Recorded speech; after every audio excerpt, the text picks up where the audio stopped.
the vacuum of space, an unprotected human body has less than 15 seconds before losing consciousness. Without pressure, the air in your lungs would rush out instantly. Your saliva and the fluids on your eyes would begin to boil.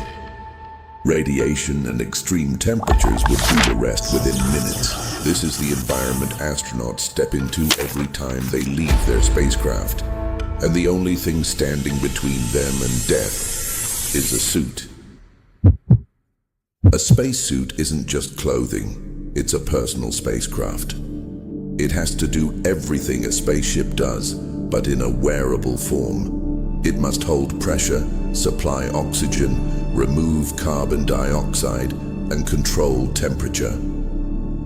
It has to block radiation and stop micrometeorites from tearing through it. And it has to let an astronaut move, grip tools, and work with precision. To do all of this, a spacesuit isn't made of one material. It's built from over a dozen layers. Each layer has a single job, and together they keep a human being alive in one of the most hostile environments known. So how is a spacesuit actually built? It's not one piece of fabric. It's made up of several layers, each stacked on top of the other, grouped into 6 main functional layers. Closest to the skin is the liquid cooling garment, a stretchy layer lined with thin water tubes that keep the body from overheating. Next comes the bladder layer, made from airtight material that holds the pressure and oxygen inside the suit.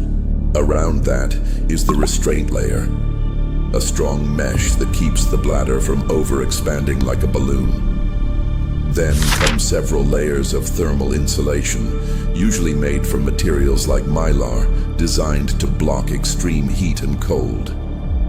And on the very outside is the outer cover layer, made from tough fabrics like Kevlar and Gore-Tex, built to resist tears and impacts.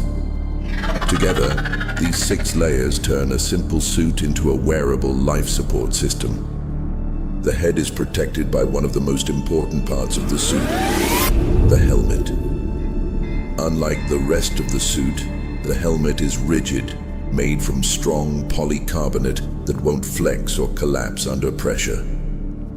Its outer visor is coated in a thin layer of pure gold, which reflects blinding sunlight and harmful infrared radiation away from the astronaut's eyes.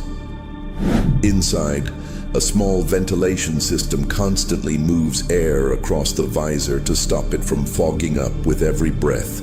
Some helmets also include built-in lights, a camera, and a microphone, turning it into a communication hub as much as a shield. Without it, an astronaut would be blind, unprotected, and unable to speak to mission control within seconds.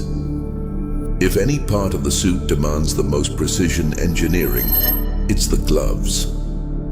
Pressurized fabric naturally wants to stay puffed up like a balloon, which makes bending the fingers extremely difficult.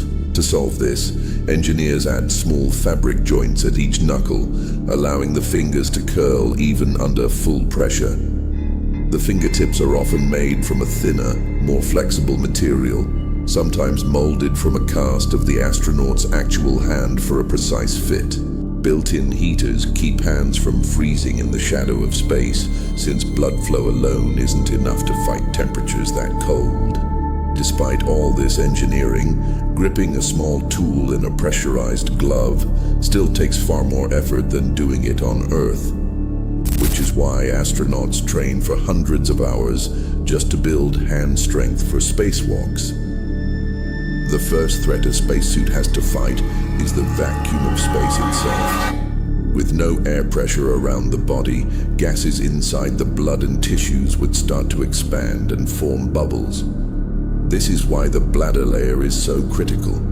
It seals in enough pressure to keep the body's fluids stable. But suits don't use the same air pressure as Earth's atmosphere. Instead, they use a lower pressure with pure oxygen, which keeps the suit flexible enough for an astronaut to actually move. Combined with the restraint layer holding everything in shape, This pressurized environment becomes the astronaut's personal atmosphere. The second challenge is breathing. Astronauts don't carry oxygen tanks like scuba divers. Instead, most of their life support comes from a backpack called the PLSS, the Primary Life Support System. The PLSS continuously feeds clean oxygen into the suit through the helmet. But breathing isn't just about getting oxygen in. It's also about getting carbon dioxide out. If CO2 built up inside the helmet, an astronaut could pass out within minutes. So the PLSS also contains scrubbers that filter exhaled air, removing carbon dioxide before it becomes dangerous. This turns the backpack into a self-contained breathing system, working non-stop for hours during a spacewalk. A single PLSS tank typically holds enough oxygen for around 7 hours of spacewalking. As a backup, astronauts also carry a secondary oxygen supply in case the primary system ever fails. The third challenge is temperature, and in space, it swings to extremes. In direct sunlight, a suit's surface can heat up to over 120 degrees Celsius. In the shade, it can drop to nearly minus 150 degrees Celsius. This is where the liquid cooling garment comes back into play. Thin tubes of water run against the astronaut's skin, constantly absorbing excess body heat. That warm water is pumped to the PLSS backpack, where it releases the heat into space. Meanwhile, the suit's thermal insulation layers act like a thermos, blocking outside heat and cold from ever reaching the astronaut.